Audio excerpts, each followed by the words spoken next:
Visualiser sur un écran sa façon de taper sur un clavier. Ce laboratoire en sciences numériques développe cette intelligence artificielle depuis 15 ans déjà. Un bon moyen de profiler une personne. Savoir si c'était quelqu'un qui était droitier ou gaucher, quelqu'un qui est une femme ou un homme, ou est-ce que je tape avec une main ou avec deux mains.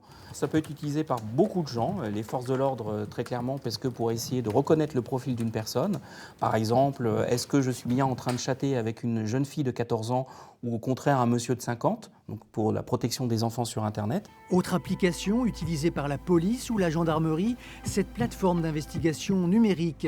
Il s'agit ici d'analyser une clé USB ou le contenu d'un ordinateur. L'objectif, ça va être d'aller rechercher parmi cet ensemble de documents numériques une information en particulier. Par exemple, une personne qui a disparu, on va essayer de retrouver les personnes avec qui elle est en contact le plus fréquemment, ou tout simplement avoir le dernier visage qui a été pris en photo, la photo la plus récente, quel était le dernier lieu qu'elle a fréquenté, etc.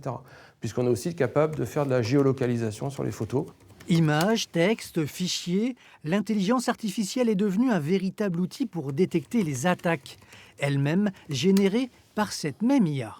Évidemment, on travaille beaucoup sur des évaluations, sur des gros volumes de données pour regarder la fiabilité. On ne sera jamais à du 100%.